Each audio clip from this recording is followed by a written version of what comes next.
Bienvenue sur DMG TV, les histoires mystiques. Tu es nouveau sur la page, n'oublie pas de t'abonner, de laisser un commentaire, de liker et de partager.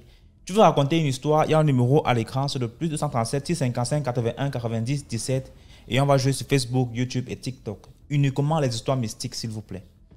Voilà. Et donc, on poste tous les jours sur DMG TV, YouTube, à 12h00. On a une deuxième chaîne qui est DMG TV, histoire mystique exclusive, où on poste tous les 15h une histoire. Nous avons une troisième chaîne qui est DMG TV Backup, au cas où la première chaîne se perd parce qu'on a perdu une chaîne une fois. Et on a décidé de faire une chaîne Backup où on poste tous les 13h30 une nouvelle vidéo. Nous avons aussi DMG Production où on réalise des courts-métrages, parfois inspirés des histoires mystiques que nous écoutons sur la page. Je vous invite à vous abonner à DMG Production sur YouTube. Donc tapez seulement DMG Production. Ou alors, regardez dans la description, vous allez voir le lien DMG Production, cliquez dessus, abonnez-vous là-bas. Il y a plusieurs courts-métrages que nous avons tournés, plus de 10 déjà que nous avons tournés. Et on poste là-bas tous les lundis à 17h. Tous les lundis, 17h, nous postons une nouvelle vidéo, un nouveau court-métrage, un nouveau film. Voilà. Donc, nous allons écouter les histoires d'aujourd'hui. S'il vous plaît, likez. Ce qu'on fait, c'est pour sensibiliser. Likez, ça ne coûte rien. Laissez un like. Merci. Écoutons la première histoire. Bonjour DMGTV, bonjour à la famille DMGTV. Plus de bénédictions sur nous tous la famille. Partageons, likons et puis commentons. La famille, je viens ici vous raconter une histoire. C'est en fait une histoire racontée par une Sud-Africaine. Elle remonte son histoire à quand elle était encore, pendant sa première grossesse. Qu'est-ce qu'elle dit? Elle dit que sa première grossesse, vraiment, elle a vécu ce qu'on appelle les grossesses qui portent chance là. Si elle entrait dans un magasin, elle trouvait une robe à 150 rand, on lui faisait carrément la réduction à moitié.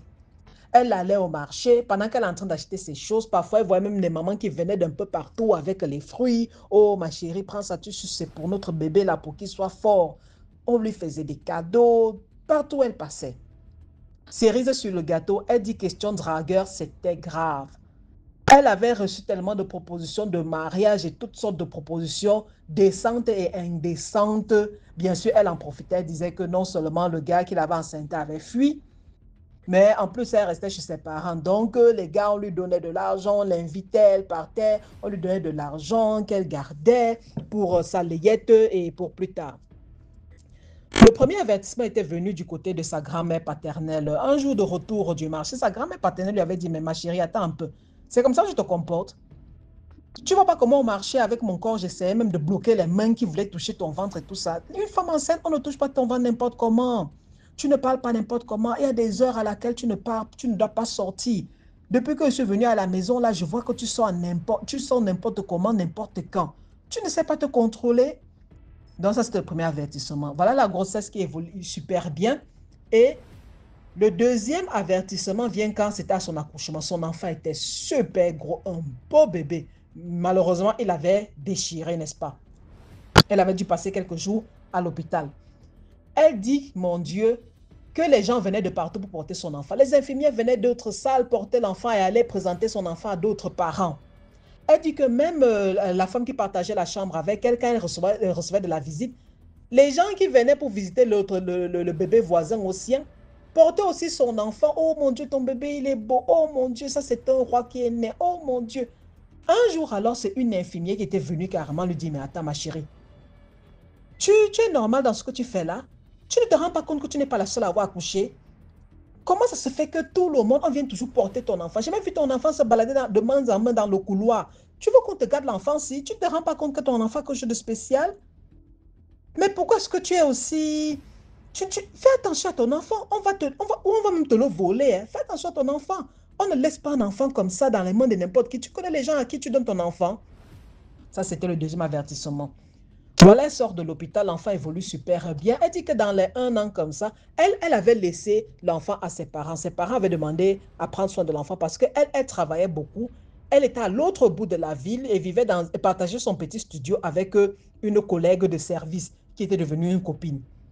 Quand l'enfant avait dans les 1 an, elle dit que la collègue de service l'avait invité dans son église. C'était un pasteur nigérien qui était venu ouvrir son truc de prophète, de prophétisation là-bas en Afrique du Sud. Alors, elle avait commencé à fréquenter l'endroit et puis après, elle s'est retrouvée presque inoptisée. Elle allait tout le temps là-bas, elle n'allait plus dans son église évangélique. Voilà alors qu'un jour, donc elle dit qu'en fait, l'enfant avait déjà dans les 2 ans quelque chose, qu'un jour, sa maman était tombée gravement malade et elle avait dû reprendre l'enfant, étant donné que papa passait le temps à l'hôpital avec la maman, elle avait dû prendre son enfant pour une certaine période. Un jour alors, elle avait pu résister pendant un certain temps, ne plus aller à l'église parce qu'elle elle n'avait pas avec qui laisser l'enfant. Sa copine était accro à cette église-là, mais euh, à l'église, vous voyez un peu la sonorité, les baffles, les trucs, on chante, c'est fort. Ce n'est pas trop bien pour un enfant, la chaleur et tout ça. Donc, elle n'amenait pas l'enfant. Mais un jour, elle n'a pas pu résister. Elle s'était dit non, moi, je pars juste pour une demi-heure comme ça. Et puis après, je reviens. Arrivé à l'église, l'enfant ne supportait vraiment pas. Il pleurait, la chaleur, les bruits et tout ça. Elle dit que c'était vraiment, ce jour-là, le worship était vraiment puissant. Elle est sortie dans le jardin avec l'enfant. Pendant qu'elle était là, elle voit alors le prophète arriver parce que lui, il arrivait généralement, ce sont ces pasteurs qui chauffaient un peu l'atmosphère de l'église et puis il arrivait à 16 heures. Le gars arrive, il garde la voiture, il la voit, il s'approche d'elle, il était heureux, ben, comment ça va, tu es nouvelle? Elle dit non, je suis là, ça fait presque un an. Oh, oh, oh, mais ton enfant, j'aurais vu. Elle dit que non, l'enfant reste avec la maman et tout ça. Ils ont un peu parlé là, le prophète a un peu joué avec l'enfant, puis il est entré faire son service. Finalement, comme l'enfant ne tenait pas les terres, rentra avec l'enfant. Plus tard, alors, sa maman sortie de l'hôpital, sa maman demande qu'on lui renvoie son bébé parce qu'elle dit qu'en fait, sa maman, ses parents, en fait, ne voulaient plus lâcher son enfant. Elle étant fille unique, voilà qu'elle avait fait un garçon dont, franchement, les parents, c'était leur bébé, c'était leur garçon. Ils ne voulaient plus la laisser avec l'enfant. Elle remet alors l'enfant, elle continue dans ses projets. Voilà que un jour, c'est le pasteur, son prophète à elle qui lui dit qu'il y avait un crusade, une croisade qui avait été organisée. Il avait fait venir des pasteurs de la Zambie, de la Malawi et du Nigeria qui allaient passer là. Donc, il faudra que tu sois là tel soir, les trucs. Ils avaient un peu parlé là. Elle, elle, bien sûr, je crois qu'elle est amoureuse du gars, hein, franchement, parce que le journaliste a demandé plusieurs fois. Je crois qu'elle est amoureuse du gars même. Donc, elle arrive, elle passait là chaque soir. Elle dit que franchement, après le boulot, elle dormait à peine, elle allait là parce que généralement, ces trucs qu'ils organisent là, c'est jusqu'au matin. Voilà qu'elle allait là-bas. Un jour alors, avant la fin du crusade, le pasteur lui dit que son collègue du Nigeria, son frère du Nigeria, voulait prier sur l'enfant. Elle amène l'enfant. Elle dit que quand elle arrive, on lui demande plutôt d'aller au bureau du pasteur. Arrivée là-bas, elle trouve ce pasteur avec son collègue. Elle dit que c'est le pasteur nigérien qui avait pris l'enfant. Oh mon Dieu, quel beau bébé. Oh mon Dieu, vraiment ton enfant, il est très beau et tout ça. Ah, attends, même, je vais le bénir, my sister. I will bless him. Je vais lui mettre l'huile d'onction parce que franchement, ça, c'est un grand homme que tu vois là. Il faut le protéger contre les yeux des witches et tous ces trucs-là. Le gars, elle dit qu'elle a vu le gars prendre une huile de la poche de son costume. Il a versé sur la tête de l'enfant. Il a s'est mis à prier en langue ou bien à prophétiser, je ne sais pas trop quoi. Donc, elle dit qu'il parlait en langue. Après un moment, il prend, elle a dit quoi, un mouchoir, pas une serviette, un mouchoir de sa poche. Il essuie le sommet du crâne de l'enfant. Il avait versé l'huile. Il remet le truc dans sa poche. Il parle, il prie sur l'enfant. Il passe l'enfant à son prophète ou son pasteur à elle. Le gars prie aussi et on lui remet l'enfant. Les gars apparemment étaient en pause et puis ils étaient repartis pour le service. Elle était rentrée. Elle rentre alors, elle va donner l'enfant à la maison, tout va super bien. Elle dit que maintenant, elle rentre chez elle. C'est le lendemain, donc bon, pas vraiment le lendemain, donc c'était au lever du jour que ses parents l'appellent d'urgence. Mais qu'est-ce qui se passe? Qu'est-ce que tu as donné à manger à l'enfant? Qu'il est ici, il a vomi, il chauffe, il convulse. Qu'est-ce que tu as donné à manger à l'enfant? Et des trucs comme ça. Elle, alors, elle avait couru. Les parents disaient que viens rapidement, il faut qu'on aille à l'hôpital. Elle la court, alors elle arrive chez ses parents. Les parents leur demandent, mais qu'est-ce que tu as donné à manger à l'enfant? Il ne fait que vomir là. Maintenant, c'est comme s'il est en train de convulser. Elle dit qu'elle est arrivée là-bas, de premièrement trouver son enfant nu. Les parents l'avaient déshabillé et avaient une bassine, là, ils avaient mis les glaçons dedans pour essayer de baisser la température de l'enfant. mais ça ne baissait pas. L'enfant était là, l'enfant pleurait. On demande qu'est-ce que tu as fait ça. Alors là, elle dit que non, j'étais hier soir, on a allé, on a fait, oui, c'est quoi là? Le prophète a mis l'huile d'onction, on a prié sur lui pour le protéger. Les parents ont choqué. Elle dit que si franchement l'enfant n'était pas malade, les parents l'auraient tué. Donc les parents disent que ça, ce n'est pas l'hôpital. Ils sont partis direction village. Elle dit que, bon, elle a donné le nom de son truc. Le village est juste collé à la ville. Vous voyez les villages qui sont collés à la ville là.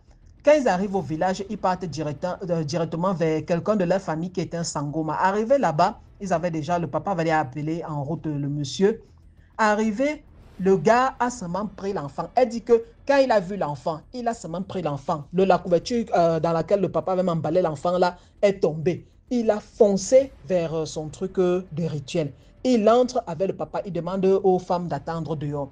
Il entre, ferme la porte. Elle dit qu'elle entend seulement des trucs. Et l'enfant pleurait, le monsieur parlait, puis après, elle sent l'odeur du brûlé. Donc, il brûlait des plantes, des trucs, il faisait des trucs là-bas dedans. Il prie. Et puis après, le papa sort, vient seulement s'asseoir. Elle dit que c'est la première fois de sa vie qu'elle avait vu les larmes de son papa. Son père, les larmes coulaient seulement. Il ne parlait pas, les larmes coulaient seulement. Ils ont attendu. Elle dit qu'à un moment là, le sangoma, elle ne sait pas combien de temps sont passés. Elle priait seulement, elle demandait à Dieu pardon, pardon, pardon. Le sangoma est seulement sorti. Elle dit qu'il a seulement pris un petit tabouret, il l'a mis devant la porte du truc de son machin et il s'est assis devant. Il a alors dit, on va attendre. L'enfant, s'il doit te lever et t'appeler 3 fois. S'il ne t'appelle pas, il faudra seulement préparer son enterrement. Parce que où tu as amené l'enfant là, je vais te parler quand il va se lever, quand je saurai ce qui est en train de se passer. Le sangoma est resté là. Sa mère, elle dit qu'elle ne va jamais oublier les yeux de sa mère. Elle a compris ce jour-là que sa mère, c'est un peu comme sa mère aimait son enfant plus qu'elle-même. Donc, elle dit que sa mère avait les yeux d'une maman qui disait, ma chérie, si l'enfant s'y part, tu le suis. Ça, sois sûr, tu le suis. Donc, elle dit qu'elle ne sait pas combien de temps sont passés. Puis après, elle entend Oumam. Oumam. Donc, ça veut dire maman dans leur langue. Elle se lève pour partir. Sangoma dit, hé, reste là-bas. Elle s'arrête. Elle entend la troisième fois Oumama. Le Sangoma se lève alors. Il prend son bâton. Elle dit qu'il avait un vieux bâton là. Il tape ça à terre. Il commence à parler. Il parle. Donc, il faisait encore des invocations. Il parle. Puis, il se tourne vers la porte. Et elle dit qu'à sa surprise, il cogne à la porte. Un peu comme s'il demandait la permission d'entrer. Il cogne à la porte. Il cogne. Il s'arrête. Il parle. Il cogne encore. Puis, il ouvre la porte. Elle dit quand il ouvre la porte, elle voit seulement une épaisse fumée qui sort. Le sangoma est entré dedans, a fermé la porte. Elle entendait. Ah, la famille, j'ai oublié. Elle dit que pendant que l'enfant était seul dedans, elle entendait les bruits de vent, comme s'il y avait il y avait un tourbillon. Elle entendait seulement le vent à l'intérieur. Donc, quand le sangoma entre alors dans le truc, il referme la porte. Elle entend parler, parler. L'enfant, elle entend parler. Elle entend l'eau bouger. Donc, peut-être qu'il versait l'eau sur l'enfant ou quelque chose comme ça. Après, le sangoma ouvre la porte. Il demande au papa d'entrer. Le papa entre, il ferme la porte. Ils sont là-bas à l'intérieur. Puis finalement, ils sont sortis. Ils ont dit que l'enfant, ça va. C'est là que le sangoma lui dit qu'en fait, c'est toi qui as livré ton enfant. Ces gens-là ont vu la lumière de ton enfant. Ils ont vu ton enfant si. On ne t'a pas dit plusieurs fois. On ne t'a pas dit plusieurs fois de faire attention à l'enfant si. Comment tu as pu la mener et tu l'as livrée à des loups? Tu ne t'es pas rendu compte qu'ils étaient en train de retirer les trucs de ton enfant. Heureusement que la personne qui l'a fait, il n'était pas dans son pays. Il n'a pas eu le temps d'aller déposer le truc là à son hôtel. Parce que s'il avait déposé ce qu'il avait retiré là sur son hôtel, je n'aurais pu rien faire. C'est parce qu'il est venu de loin, il n'a pas eu le temps d'arriver. Mais là, en tout cas, il saura qu'on a tout détruit. Parce que je t'assure que là où il est, il sait qu'on a arraché ce qu'il a pris. Mais que ce soit la dernière fois, elle dit à la famille qu'après ça, ses parents n'avaient plus confiance en elle. Ça a mis du temps pour ses parents puissent la laisser encore seule avec son propre enfant. Ses parents n'avaient plus confiance en elle. Elle dit qu'elle s'est séparée complètement, même de sa copine, là, pas sa copine. Quand elle allait dire à sa copine ce qui s'est passé, sa copine l'a insultée. Oh, c'est la sorcellerie. Oh, c'est my papa cannot do that. My papa cannot do that. You people are witches. Donc, mon papa, comme ils appellent le prophète, la papa, ne peut pas faire ça, vous êtes des sorciers, comment tu as mené son enfant là-bas, ton enfant là-bas, s'il était malade, il fallait plutôt l'amener, c'est sûr que là, les prières ont secoué un mauvais esprit dans son corps, on lui a tout dit, elle dit qu'elle regardait seulement sa copine, elle a dû se séparer de sa copine, elle est partie de là où elle était, elle a pris un autre truc, et elle a essayé de montrer à ses parents qu'elle avait changé, finalement, ils ont eu confiance en elle. Dans la famille, c'est l'histoire de notre jeune sœur sud-africaine. Que chacun dit ce qu'il en pense en commentaire. Bye. Merci beaucoup pour l'histoire. Maintenant, écoutons la deuxième histoire. Voilà, salut DMG. Voilà, j'ai eu une histoire personnelle vraiment que j'aimerais partager avec vous. Ce fut un moment très très troublant dans ma vie. Donc, c'est comme ça, l'histoire se déroule à Yaoundé, dans le quartier Kouaban. Voilà, je résidais comme ça avec ma famille, quoi, la grande famille et tout. C'est-à-dire mon cousin, c'est-à-dire mon grand cousin, sa femme et ses enfants.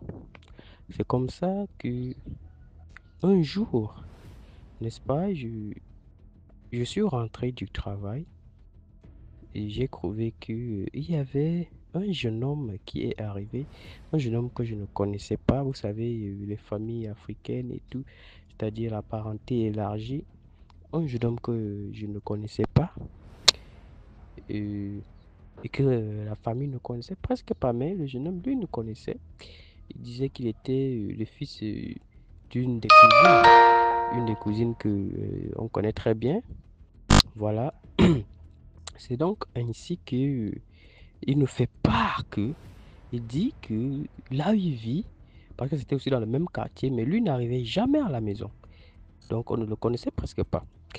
Là où il vit, apparemment, les gens de là-bas l'ont fait, ils sont dans une secte. Donc ils sont dans une secte et ils exploitent son énergie. C'est-à-dire que les gens dans la famille où il vit, ils sont dans une secte et ils exploitent son énergie. C'est-à-dire que c'est son énergie qu'ils utilisent pour leurs rituels et tout, pour s'enrichir et tout. Donc, c'est comme ça qu'il commence à nous narrer, commence à nous décrire la maison et tout. C'est-à-dire avec la peur et tout, un peu de compassion là, c'est-à-dire vous voyez un peu, je sais pas si vous voyez un peu la chose. C'est-à-dire que on prenait déjà le type comme une victime, n'est-ce pas, de ces pratiques-là. Bon, il dit, il nous demande s'il peut venir habiter là et tout et tout. Bon, c'est là que moi, je lui fais savoir que bon, actuellement, le grand cousin n'est pas là. C'est-à-dire, mon frère aîné n'est pas là, donc je ne peux pas décider que tu viennes t'installer. Donc, qu'est-ce que tu vas plutôt faire? Comme il devait arriver le lendemain, tu vas juste passer la nuit, question d'attendre, et on verra la situation avec lui, parce que c'est sa maison quand même. On ne peut pas prendre une décision d'héberger quelqu'un comme ça là sans son consentement. C'est comme ça qu'on décide que le, le petit garçon, parce que le petit cousin, voilà, si je peux dire ça comme ça, le petit cousin passe la nuit. Voilà. Comme il prétendait être en danger là-bas, et qu'il était déjà fatigué et tout, je vous assure, j'ai passé une nuit horrible. Je n'ai jamais passé une telle nuit. C'est-à-dire, j'ai assisté à une pratique de sorcellerie. C'est-à-dire, tu vois comment quelqu'un est en train de pratiquer la sorcellerie. C'est-à-dire, il fait des incantations. Donc, c'est-à-dire, quelqu'un parle une langue que tu ne comprends pas. Donc, j'étais couché. Nous étions couchés comme ça. Je, tu sais, quand tu dors avec un homme, tu tournes le dos à ce dernier. C'est-à-dire, j'ai tourné le dos et c'est lui qui avait la couverture. C'est-à-dire, il s'est couvert de la tête aux pieds. Moi, j'étais couché là. Subitement, j'ai ressenti, comment tu sens, un froid au dos. C'est-à-dire, mon cœur commençait à battre fort. Je n'arrivais pas à dormir. Je ne comprenais pas le pourquoi. C'est-à-dire, je n'arrivais pas à dormir. Un froid bizarre. Je ne sais pas si vous voyez un peu la chose. C'est comme s'il y avait une peur, comme s'il y avait une présence bizarre dans la pièce. C'est comme ça qu'il a commencé c'est-à-dire, je ne sais pas, où il tremblotait, c'est-à-dire, où il grignotait, je ne sais pas ce qu'il faisait. C'est-à-dire comme s'il avait froid, comme s'il était en train de trembler, mais il sortait des paroles bizarres. C'est-à-dire les incantations de sorcellerie. Après, durant toute cette nuit, je vous assure, subitement, j'entends sur la porte comme des griffes de chien. C'est-à-dire, vous connaissez quand un chien ou un chat griffe la porte. Griffe, je vous assure, c'était une nuit horrible. Une nuit horrible. C'est comme ça, j'ai commencé à prier dans le cœur. J'ai commencé à prier dans le cœur, chanter des cantiques.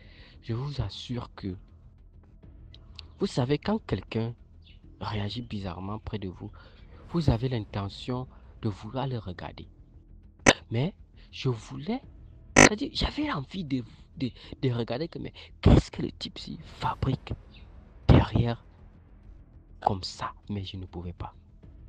C'est-à-dire, c'est comme si j'étais bloqué. Donc, c'est comme si on te bloquait le cou. C'est-à-dire, comme si j'étais bloqué, tu ne pouvais pas tourner la tête.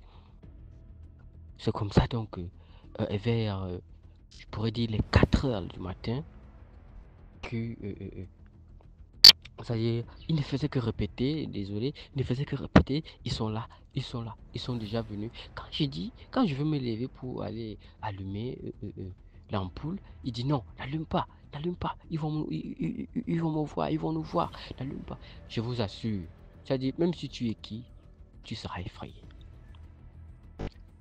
Quand je dis que je pars, quand j'ai entendu les griffes et tout, quand il dit que j'ouvre je me lève pour aller ouvrir la porte, il dit que non, n'ouvre pas la porte. Et si tu ouvres la porte, ils sont là avec les machettes, ils vont te découper le cou. Ils sont venus là pour finir leur travail, ils vont te découper. Je vous assure que j'ai passé une nuit horrible et inoubliable. C'est comme ça que je me recouche, je me mets à prier. Vers les 4 heures, comme je l'ai dit, pam, subitement, le type veut m'engloutir avec la couverture. Donc, il veut me couvrir. Je ne sais pas comment je peux dire ça. Il veut m'envelopper dans la couverture. C'est là que j'ai dit, mais assez. J'ai supporté tout ça durant toute cette nuit. Mais là, tu dépasses les bornes. Tu dépasses les limites. C'est comme ça. Donc, je prends la Bible. Je me mets à prier. Je me mets à prier. Quand j'allume l'ampoule, oui, je ne sais pas, je ne peux pas vous expliquer. J'ai entendu un bruit bizarre, un truc bizarre sur le lit. C'est parce que l'ampoule est un peu éloignée au niveau de la porte, donc le lit est un peu avancé. C'est-à-dire que tu ne vois pas, mais j'ai entendu un son bizarre, comme s'il y avait quelque chose qui se débattait sur le lit. Et puis, quand j'allume, je vous assure, le gars était en sueur. Au niveau des yeux, c'est-à-dire il était en sueur. C'est comme ça, il me défend de ne pas ouvrir la porte et dit, moi je me suis dit que, avec ma foi chrétienne et tout, moi je vais le faire. Moi, j'ai pas peur de quelqu'un, je n'ai fait aucun mal à personne. Je sais parce que je dois à quelqu'un que je vais venir avoir peur ici. C'est comme ça que j'ouvre la porte. Et je vous assure, je ne sais pas, comme il y a toujours l'instinct et tout, les enfants étaient couchés dans la chambre. Subitement, ma belle-sœur, elle a enfermé les enfants dans la chambre, comme si elle aussi, elle avait pressenti quelque chose. Donc c'est comme ça que j'ouvre la porte des enfants. J'ai fini de prier là-bas. Je me rends dans la chambre de ma belle-sœur. Je l'ai trouvée éveillée. Elle me dit non. Elle aussi, elle a senti une présence bizarre et tout dans la maison. Et elle s'est mise à prier et tout. C'est comme ça que on s'est tous réveillés. C'est-à-dire j'ai réveillé toutes les personnes de la maison. On a commencé à prier. Subitement, quand on commence les prières, le type aussi s'est levé, il est quitté dans la chambre. Il a commencé à faire des bruits bizarres. Il a commencé à dire des choses. Oh, Jésus, donc, il a commencé à faire des choses. C'est-à-dire, je ne sais pas si vous avez assisté à des séances de délivrance. C'est-à-dire, il a commencé à faire des choses, commencé à crier. C'est-à-dire, c'était incroyable. C'est comme ça qu'on a pu arriver au matin. Mon grand frère est arrivé. Moi, je me suis rendu à l'église parce qu'en ce temps, il y avait un séminaire à l'église. C'est comme ça que je rentre vers 18 h. Ma grande sœur, ma belle-sœur me fait comprendre que le type, apparemment, en journée, il est encore parti là où, soi-disant, on le menaçait de mort. C'est-à-dire dans la maison où il était en danger. Qu'il est parti là-bas 2 fois de suite. Et que la deuxième fois, quand il est revenu, il avait la paume fermée. C'est-à-dire la main était fermée, du genre comme s'il tenait quelque chose à main et près de la poitrine. C'est là que ma grande sœur, ma belle-sœur me dit que bon, il est là, il lui a interpellé. Il a interpellé que bon, qu'est-ce que tu caches dans la main? C'est-à-dire, il a fait comme s'il essuyait sa main sur la poitrine, genre, et puis il a dit rien. Je ne sais pas si vous comprenez la chose. Donc, apparemment, il est parti prendre des forces, ou bien prendre une potion, ou bien prendre un truc. C'est-à-dire, il s'est ravitaillé, quoi. C'est comme ça, quand j'arrive, je trouve mon grand frère assis. C'est-à-dire, apparemment, il est resté encore faire ces choses-là derrière. C'est comme ça que je m'assois, ma grande sœur me narre cette histoire. Donc, je le regarde et je commence à lui poser les questions et je lui demande que bon, euh, qu'est-ce que tu faisais dans la chambre? Il me dit rien. Je lui dis, si tu blagues encore avec moi, je vais te brûler. Je vais te brûler là où tu es assis. Et j'allais oublier, quand ma grand-sœur me racontait, n'est-ce pas, désolé, elle me dit qu'apparemment en journée, il y a le tout petit, il y a un petit garçon là, le dernier né, il était dans la chambre et que il a subitement commencé à crier que le serpent, le serpent, le serpent. C'est comme ça que je lui pose la question que bon, est-ce que c'est toi qui étais dans la chambre du petit frère? Il me dit oui. Donc, je lui demande que bon, donc c'est toi qui était en serpent là-bas? Il me dit oui, il était en serpent. Bon, je t'assure que mon grand frère, il était troublé. Parce que lui n'a jamais assisté à ce genre de choses. Que quelqu'un avoue la sorcellerie comme ça de sa propre bouche. Parce que moi-même, je ne savais pas que l'esprit m'animait déjà. Je lui posais des questions que moi-même, je ne savais pas. Donc, c'est comme ça que je lui pose la question de savoir que bon, et qu'est-ce que tu faisais dans la chambre hier nuit? Il me dit que bon, apparemment, il bagarrait avec ces gens-là, ils sont venus pour le tuer. Il dit que bon, quand eux, il me donne la question de savoir, il pose la question de savoir que bon, quand eux, ils sont venus là, ils sont venus comment? Ils étaient comment? Il me dit, oh, ils étaient en fumée. Ils sont venus comme la fumée. Il dit, si tu me mens, je vais te brûler là où tu es assis là. Il dit que non, ils étaient des chiens. Et c'est là que je me rappelle qu'effectivement, j'ai entendu des griffes de chiens ou de chats, en quelque sorte, sur la porte. Et c'est là que je me rends vraiment compte que c'est sérieux. C'est une histoire sérieuse. Voilà. Et je lui demande que bon, et quand toi tu, tu, tu bagarras avec eux, toi tu étais transformé en quoi? Il dit la peur. Et c'est là que je le menace encore une fois de plus. Et c'est là qu'il avoue que non, il s'est transformé en serpent. Donc quand on était couché là, il s'est transformé en serpent en bois. Et c'est là que je comprends maintenant la raison pour laquelle je ne parvenais pas à me retourner. Parce que j'étais comme bloqué. Je sentais un truc bizarre, une fraîcheur comme sur mon dos. Donc c'était lui qui était déjà transformé en serpent derrière mon dos, en serpent en bois, je précise. Je vous assure que c'était terrible. Et c'est comme ça que euh, euh, euh, je lui pose la question de savoir que bon, qu'est-ce que tu es venu faire ici? Qui t'a envoyé? pourquoi tu es venu faire ici? Et c'est là qu'il dit, apparemment, il est venu se cacher, il cherche un refuge et tout, parce que oh, on veut le tuer, on veut le faire ceci. Il a dit qu'il ne veut plus être dans la sorcellerie, il ne veut plus assister dans ces cultes, il ne veut plus. Il commençait à dire des choses. Je vous assure, c'était horrible.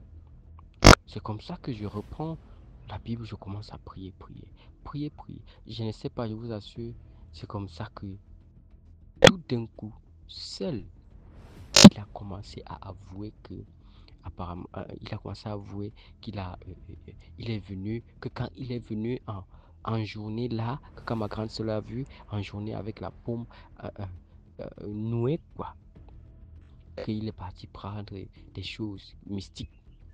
C'est-à-dire, il est venu bloquer la maison, qu'il est venu pour exterminer la maison. Apparemment, l'eau même qu'on buvait, c'était empoisonné. Je vous assure que, effectivement, le type est venu pour ça. C'est comme ça que, avec les prières et tout, j'ai commencé à le menacer. Je lui ai demandé de tout débloquer. Il a commencé à faire des trucs bizarres, bizarres. Il part dans la chambre, il commence à tapoter le lit en disant que bon, il avait à construire son temple de machin et tout, truc de sorcellerie, quoi. C'est comme ça que je le renvoie. Je le chasse de la maison. Je le chasse de la maison. Aux dernières nouvelles, on nous appelle la famille. Parce qu'apparemment, il est parti dire là-bas que c'est nous qui voulions le tuer. Je ne sais pas si vous comprenez un peu. Parce que ça n'allait plus. Comme il a raté son plan, c'est-à-dire il a raté le sacrifice, il a raté la mission qu'il devait venir faire. C'est sur lui que ça pesait déjà. C'est-à-dire on l'enchaînait déjà. Il était vraiment devenu comme un fou. Il était devenu fou, je ne dis pas comme un fou. Il était devenu fou. C'est comme ça qu'il dit là-bas que bon, non, apparemment, c'est nous qui voulons le tuer, on veut le sacrifier et tout et tout. Donc, c'est comme ça qu'on l'amenait, sa mère, bien sûr, l'amenait dans, dans des prières et tout et tout. Et tout et tout. Finalement, le type a fini par avouer. Il a avoué qu'il était dans une sorcellerie et puis il devait sacrifier, il devait donner des gens, et comme il ne connaissait pas grand monde et que c'est nous qu'il avait pris pour repère, donc comme il nous connaissait, c'est là qu'il est donc venu parce qu'il savait que non, on n'allait pas le suspecter, on n'allait pas avoir peur, d'aller finir de faire son, son, son, son, son coup et disparaître tranquillement sans que personne ne sache quoi que ce soit. Donc, et quand il a fini d'avouer comme ça, on l'a délivré, je peux dire ça comme ça. Il a commencé à s'améliorer, son état a commencé à s'améliorer. Donc, pour vous dire quoi? Pour vous dire que les gens qui viennent dans vos maisons, c'est-à-dire, toi, tu prends quelqu'un, c'est-à-dire ton cousin, ta soeur, ton grand frère, toi, tu le prends chaleureusement, c'est-à-dire, toi, tu le prends de manière affective, et pourtant, c'est lui qui vient finir avec toi. Donc, pour vous dire quoi? Pour vous dire que soyez vraiment vigilants avec les gens que vous accueillez chez vous, que ce soit ceux que vous connaissez, que ce soit ceux que vous ne connaissez pas. Donc, c'est un peu la petite histoire que je voulais partager avec vous. Donc, bonne soirée et merci pour tout ce que vous faites pour nous. Merci. Merci beaucoup pour l'histoire. Maintenant, écoutons la troisième histoire. Salut à vous, monsieur DMG. Salut à toute votre communauté. Je tiens vraiment à vous remercier pour tout ce que vous faites. Merci pour cette initiative et merci à tous ceux qui viennent raconter les histoires. Merci à ceux qui commentent, qui partagent et qui likent. Alors aujourd'hui, je viens vous raconter l'histoire d'une grande sœur. Cette histoire s'est déroulée devant mes yeux.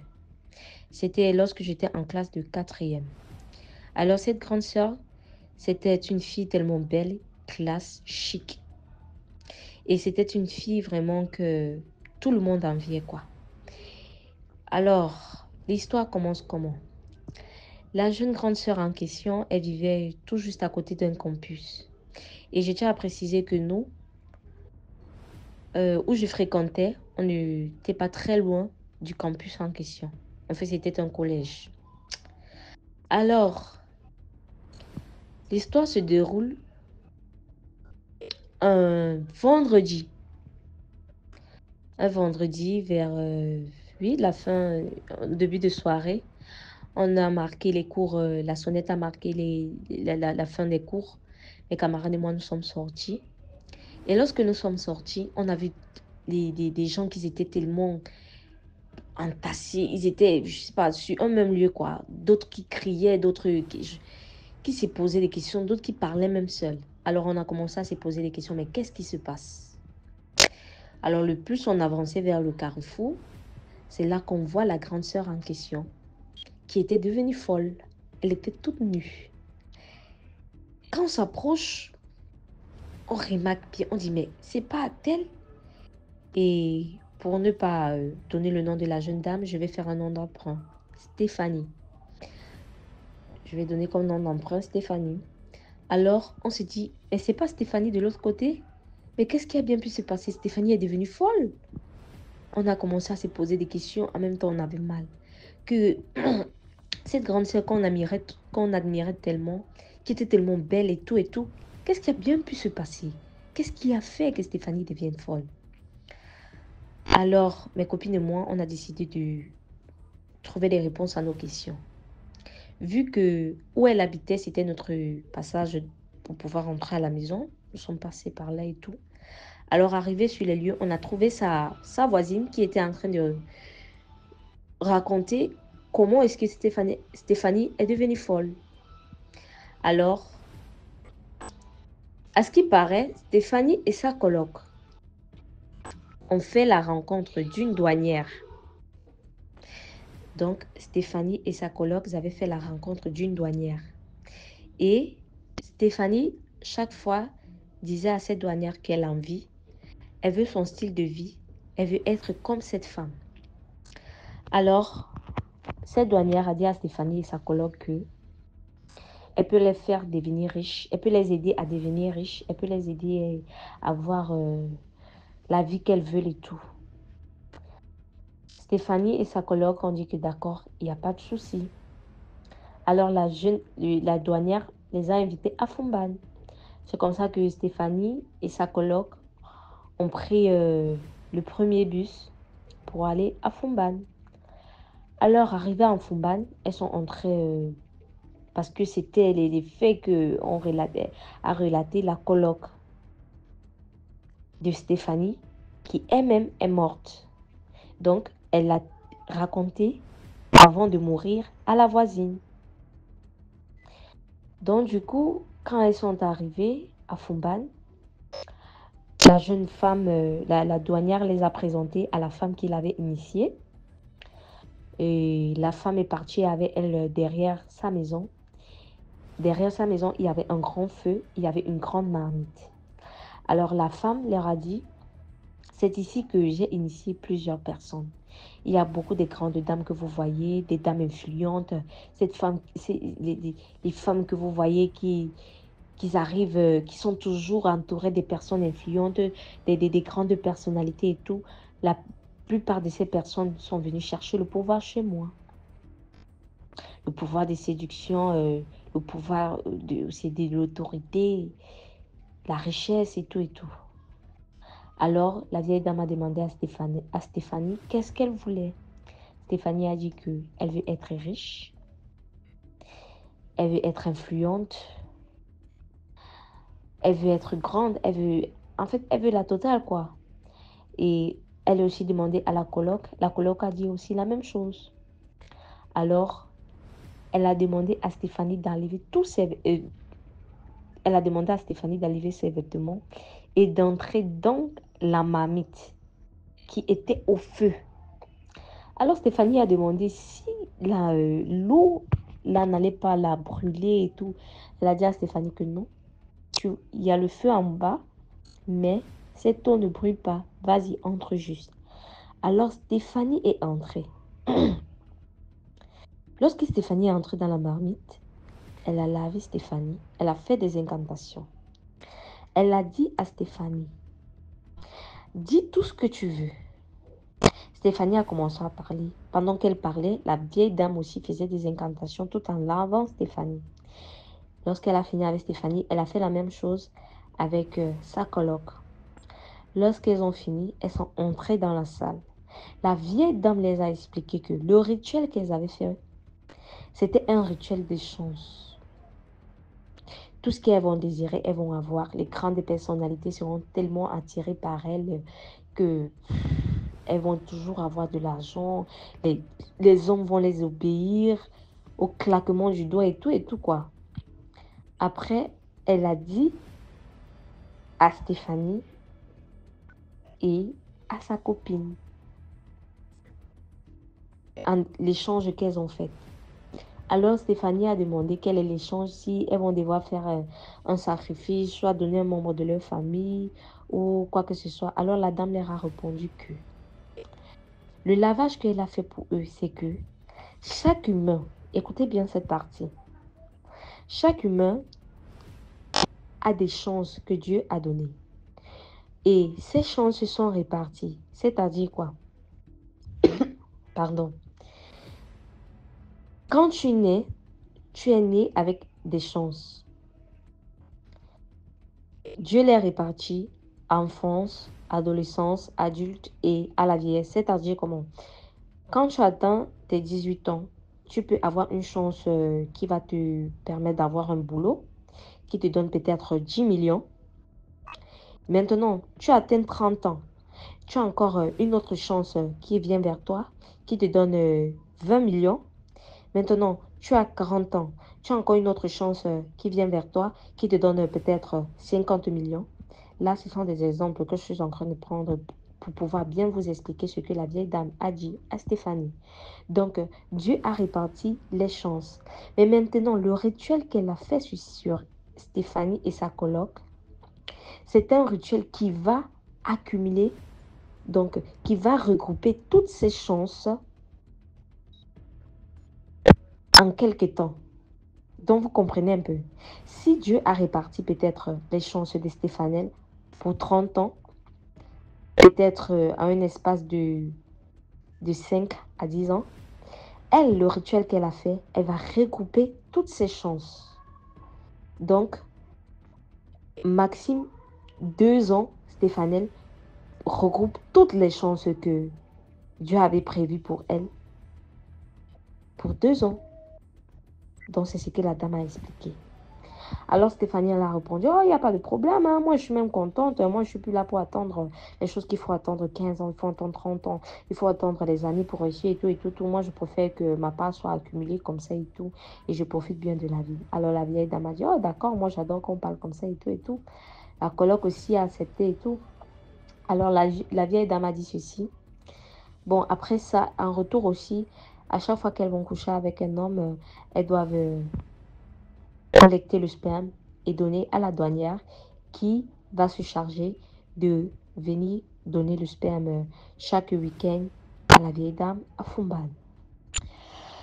Alors, c'est sur ce point qu'elles se sont séparées. La vie a repris son cours. Stéphanie a commencé à prier. Sa copine a commencé à prier.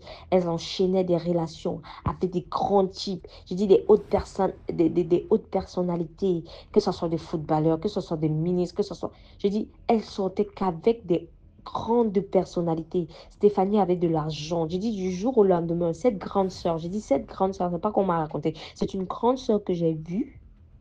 Elle empruntait du taxi. Oui, elle empruntait du taxi, mais du jour au lendemain, elle s'est trouvée avec des voitures. Elles étaient maintenant les plus enviées du campus. Toutes les filles voulaient être comme elle. Toutes les filles prenaient exemple sur elle. Toutes les filles voulaient être amies avec elle.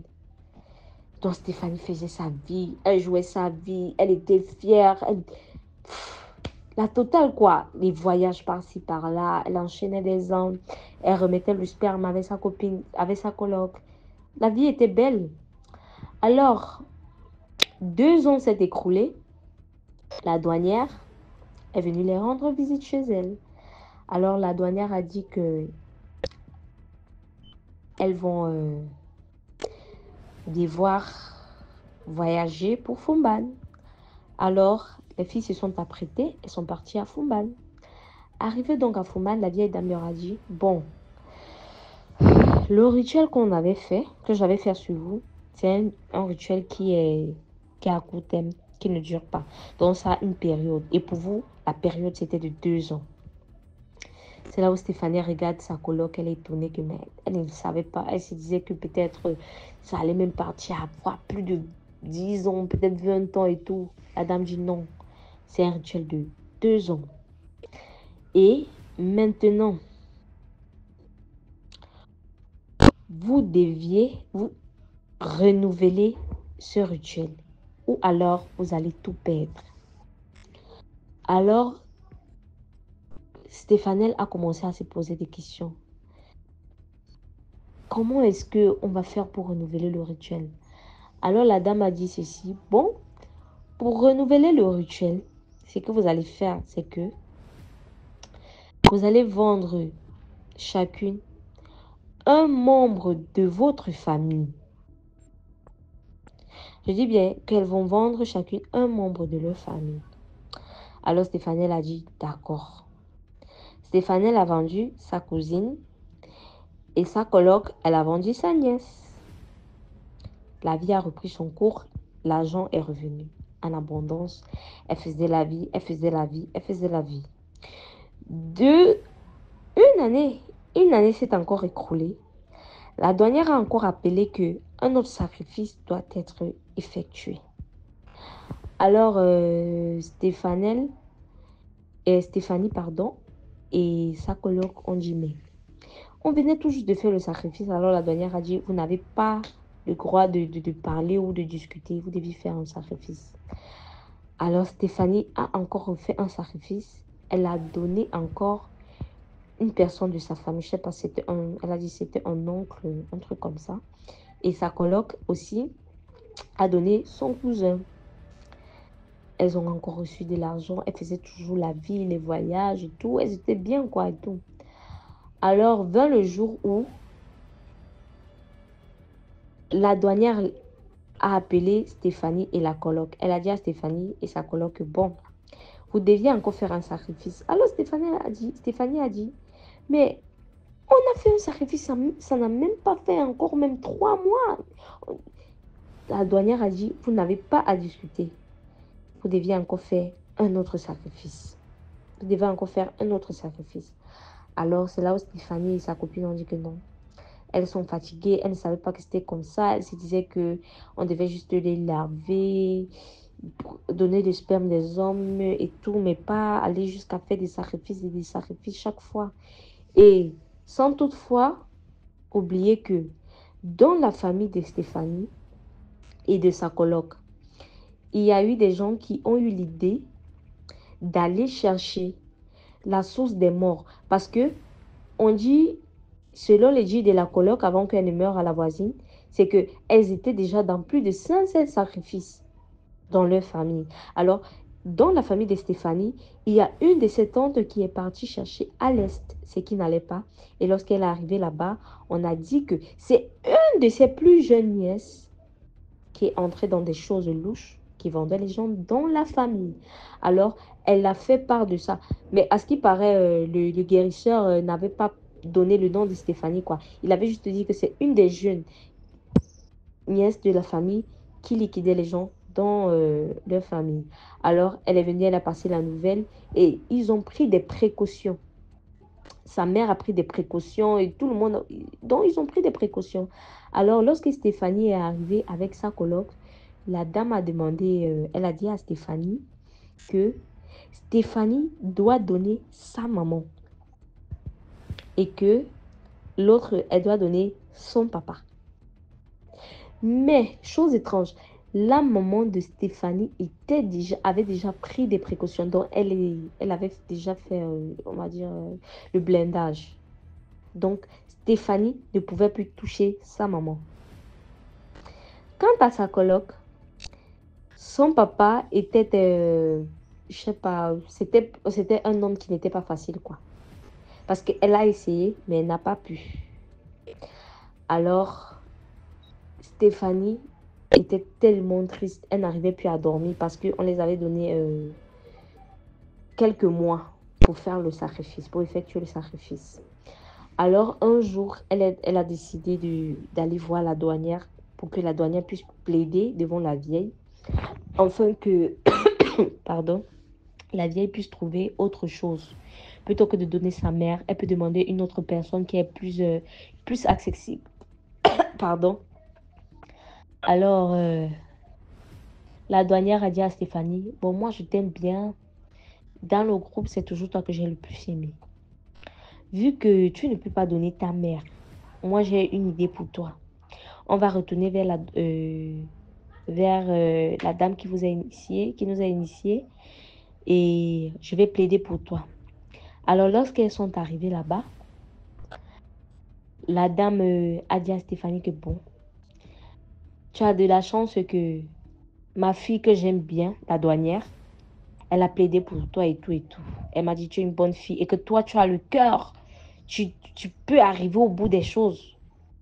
Et moi-même aussi, j'ai fait la remarque. Alors, ce que je vais te proposer, c'est que, puisque je ne peux pas vendre ta mère, vends ta coloc. C'est comme ça la fille s'est posée. Elle dit, vendre ma coloc. Elle dit, oui, tu n'as qu'à vendre ta coloc. C'est là où elle dit que, mince. C'est là où la dernière dit, tu vois, j'ai tout fait pour toi. Je t'ai donné des solutions. Cette fois-ci, la balade dans ton camp. Tu vends ta coloc ou bien c'est toi qui meurs. À toi de voir. Alors, Stéphanie a donc décidé que le mieux, c'était de vendre sa coloc, qu'elle ne veut pas mourir, puisqu'elle ne peut pas sacrifier sa mère. Alors, la dame initiée a donné une potion à Stéphanie. Elle a dit à Stéphanie que bon, lorsque tu vas rentrer, tu prends cette potion, tu verses dans l'huile que Stéphanie utilise. Tu verses 3 gouttes et tu vas répéter cette phrase 3 fois. Donc, c'était une incantation qu'elle a donnée à Stéphanie. Alors, lorsque Stéphanie est partie, elle est repartie, elle est arrivée chez elle. Elle a fait tout ce que l'initié a demandé. Elle a pris les gouttes, elle a versé dans l'huile de la jeune dame et elle a fait les incantations. Et lorsqu'elle a fait, elle est repartie se coucher comme si de rien n'était. Alors la jeune dame est venue, sans toutefois savoir. Elle a pris son bain, elle a tout fait. Après, elle s'est essuyée. Elle a pris l'huile, elle a commencé à frotter sur son corps. Et lorsqu'elle a frotté sur son corps, 1, 2 heures, 3 heures, ça n'allait plus bien. Entre-temps, Stéphanie connaissait déjà ce qu'elle avait fait. Elle a pris le temps de dire à sa copine, comme elle partait en voyage, pour pouvoir trouver une solution pour liquider sa mère. Alors, sa coloc a dit sans souci. 1, 2 heures, 3 heures, la fille ne se sent pas bien. Les maux de tête, le vertige et tout et tout. Elle a commencé à halluciner comme ça qu'elle a commencé à crier. Waouh, waouh, waouh. Et c'est là que la voisine arrive. Et quand la voisine arrive, la voisine demande, mais qu'est-ce qui ne va pas? Ils sont là, ils sont là, ils sont venus me chercher. Je vois des gens en blanc rouge, je vois des gens en blanc rouge. Crier, waouh, waouh, Stéphanie, mais qu'est-ce que tu m'as fait? Tu m'as fait, je te faisais confiance, on était des sœurs. Stéphanie, tu m'as livré, je les vois. Ils sont en rouge noir, oh, en rouge blanc. Non, non, pardon, laissez-moi, laissez-moi. Crier, crier, crier. C'est là où la voisine dit, mais calme-toi, calme-toi. Mais qu'est-ce qui s'est passé? Mais dis-moi, dis-moi. Et c'est comme ça alors que elle s'est mise à relater tous les faits à la voisine. Et lorsqu'elle a fini de relater les faits, elle a commencé à courir, courir, courir, courir. La voisine veut l'attraper. Elle a échappé et sans toutefois, je ne sais pas, faire exprès, elle a trébuché et elle est tombée du 3e étage. Et lorsqu'elle est tombée, elle a tapé sa nuque sur le sol, le sang et tout ça, vous connaissez quoi. Et quand ça a fini de se passer ainsi, la voisine a commencé à appeler, à crier, à appeler des gens et tout et tout. Que mais qu'est-ce qui se passe? Qu'est-ce que les gens ont commencé à se poser les questions? C'est là où elle a dit que, à ce qui paraît, c'est Stéphanie la cause.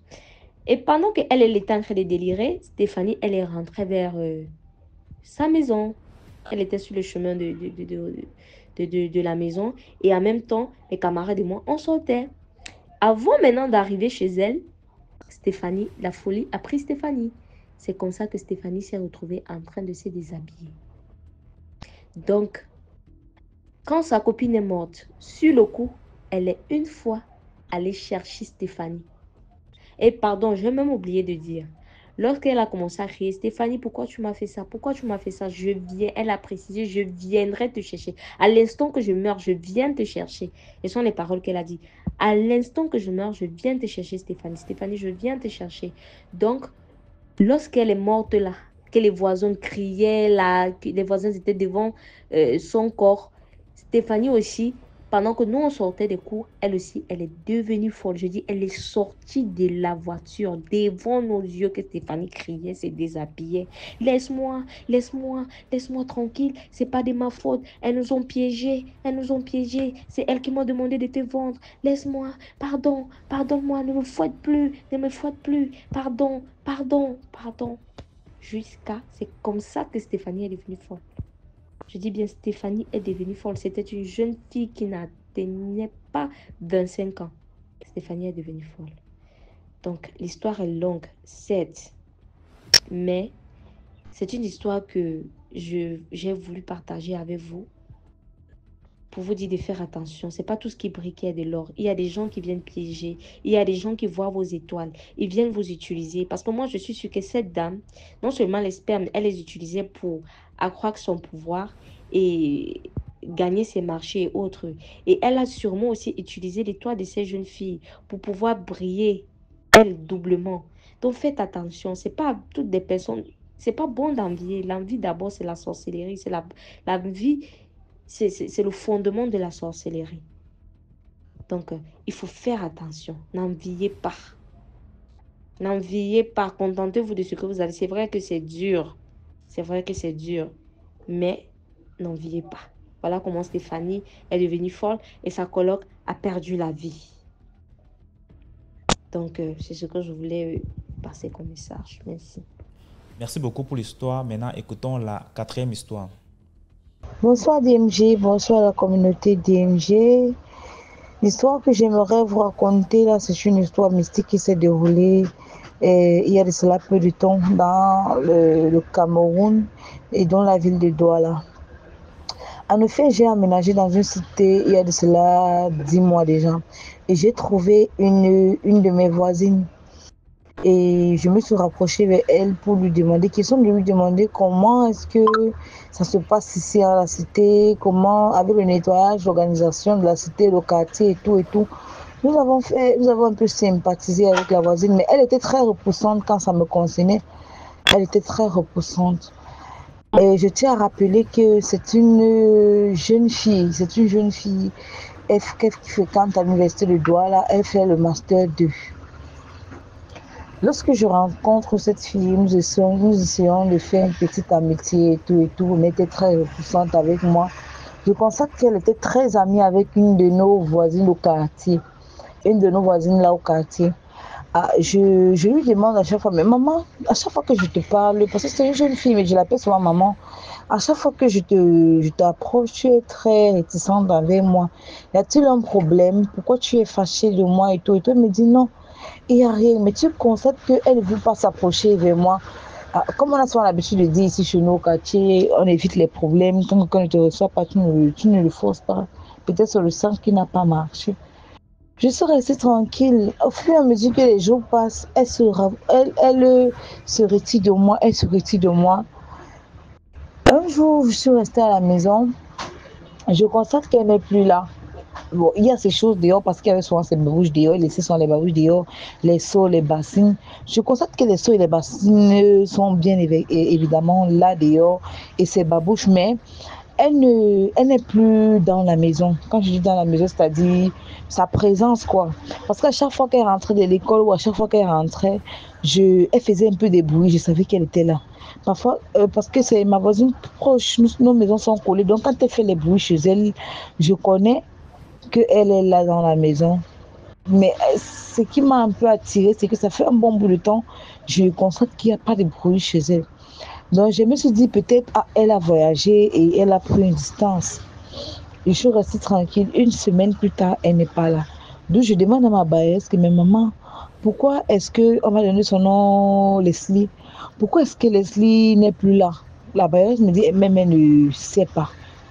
C'est quand j'essaie de la contacter parce que je tiens à rappeler que j'avais son numéro. J'essaie de la contacter, je constate que son numéro ne passe pas. Je reste tranquille. Au fur et à mesure que les jours passent, je m'inquiète. Je contacte une autre voisine, je dis, mais vous n'avez pas constaté que depuis Leslie, ça ne va pas, elle n'est pas là à la maison. On me dit que Leslie est malade, elle ne se sent pas bien et tout. Je dis, ah, peut-être c'est la maladie, elle est allée se soigner. Et bien après mon inquiétude, 2 jours après que je me suis inquiétée de son état, je vois Leslie, elle ouvre la maison. Je dis, mais maman, depuis que je te cherche, je constate que tu n'es plus là. Qu'est-ce que tu fais? Elle me dit, non, je ne me sens pas bien. Je ne suis pas très en santé et tout. C'est pourquoi tu as constaté que je ne suis pas là, je pars à l'hôpital, je rentre et tu dis, ah, mais la santé, ça va déjà, mais je dis que non, ça va mieux, ça va aller. Mais elle avait maigri, elle avait perdu le poids et tout. Elle était devenue blanche. Elle n'était pas du mieux au fait, la mine n'était pas bonne. Je n'ai pas voulu entrer dans les détails pour demander que même quand on est malade, on n'est pas blanc jusqu'à ce niveau, on n'a pas maigri jusqu'à, mais ça, elle était méconnaissable. Et dès lors qu'on a discuté, ça fait peut-être encore 1 semaine. Ça fait 1 semaine, je ne l'ai plus aperçue. C'est lorsque j'arrive dehors, un bon matin, je me lève, je peux acheter de quoi manger. J'ai une boutiquière au quartier. C'est la boutiquière qui me dit, mais comment il y a une situation chez toi et tu ne nous mets pas au courant? Je dis comment? Elle m'explique donc que Leslie en question est venue. Il se pourrait que à la maison, chez elle là, elle avait un complexe que les hommes ne lui faisaient pas la cour parce qu'elle avait le master. Elle était très belle. Je te rappelle qu'elle était très belle. Mais les hommes ne lui faisaient pas la cour. Les hommes ne se rapprochaient pas vers elle et tout. Elle avait besoin d'un petit ami, mais elle n'avait pas de petit ami. Elle est donc partie faire l'amitié avec une voisine du quartier. La voisine chez qui elle a fait l'amitié, lui, elle a posé sa situation. Elle a dit que oui, ma copine, je suis comme ça, j'ai le master, je suis belle, j'ai tout, mais je n'ai pas un petit ami.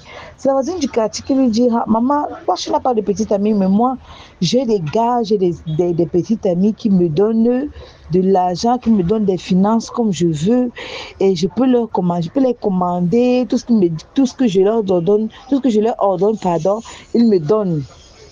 C'est donc Leslie lui demande que, mais comment est-ce que tu fais? Elle dit, c'est pas un problème, si tu veux, je peux t'amener chez quelqu'un qui m'a conseillé de faire ça. Elle lui dit, d'accord, il n'y a pas de souci. D'où la voisine l'amène chez un marabout. Le marabout lui donne un parfum. Lui dit, tu vas mettre ce parfum chaque matin et chaque minuit. Tu vas te parfumer ça. Et le matin, ce sera à 7h du matin. Quand tu vas sortir, tout homme qui va aimer ton parfum aura envie d'être avec toi. Peu importe la personne, peu importe l'homme que tu vas vouloir. Si tu vois un homme que tu veux, rapproche-toi seulement de cet homme. Seulement le fait qu'il va aimer ton parfum, il va tomber amoureux de toi. Et il sera à ta merci. La fille a dit d'accord, elle a pris le parfum, elle est arrivée à la maison. C'est un parfum qui est reconnu de tout le monde, que je ne veux pas appeler la marque ici. Elle a pris le parfum, elle est arrivée à la maison, elle s'est parfumée.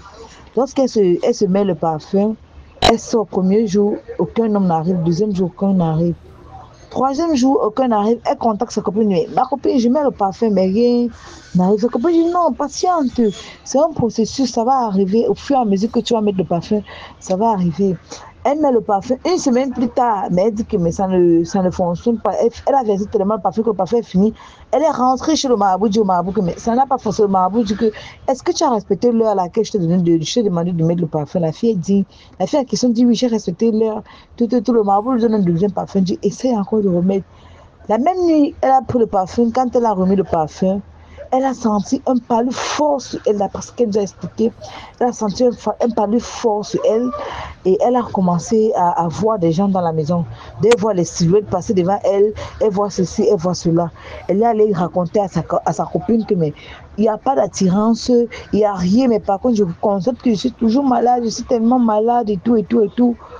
Et je vois, il y a les silhouettes qui entrent dans ma chambre, qui ne font que passer à la douche. Même je sens comme si quelqu'un qui ouvre le robinet et qui ferme, et tout, et tout, et tout.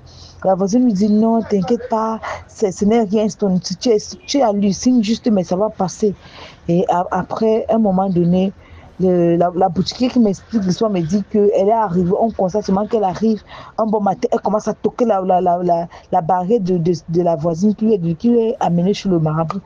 Sors, ouvre la barrière, ouvre la barrière. Comment est-ce que tu peux me donner un parfum pour draguer un homme, pour attirer les hommes? Mais le parfum a amené peut-être les sorciers chez moi. Je veux plus le parfum. Devant tout un quartier, devant tout le monde, elle cognait la barrière.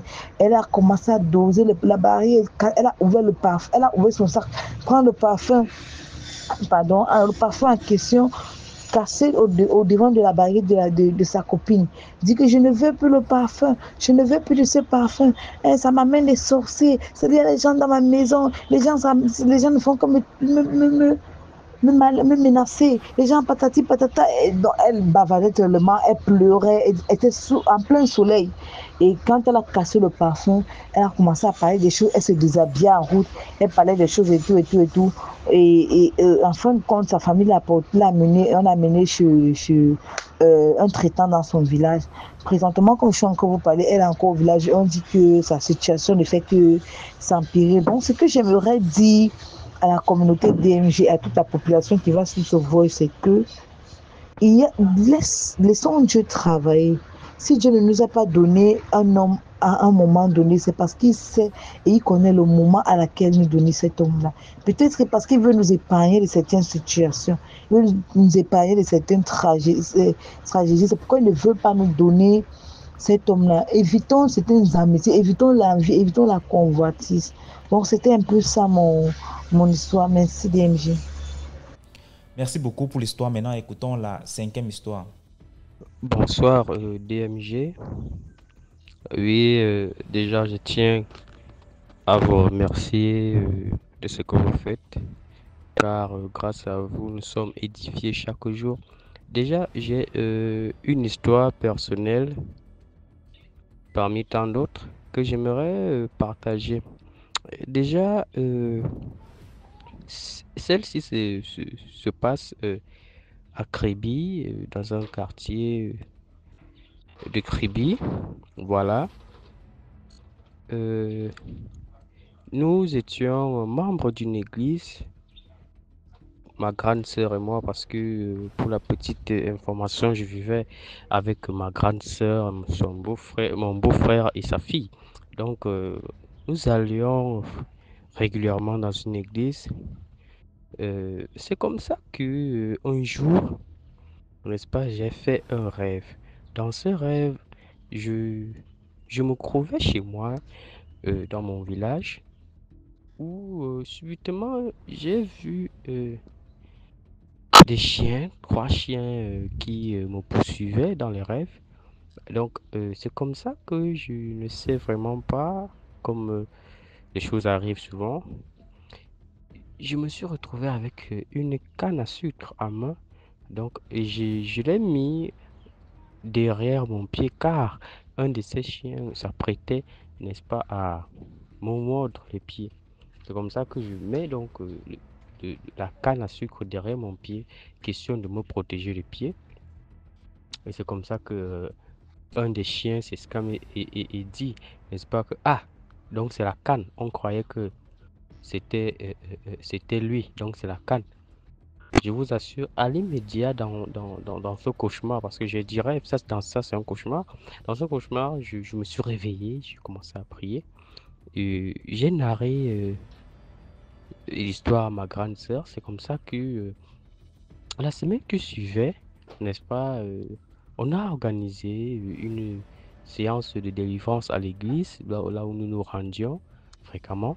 C'est comme ça que ma grande sœur se fait délivrer. Durant la délivrance,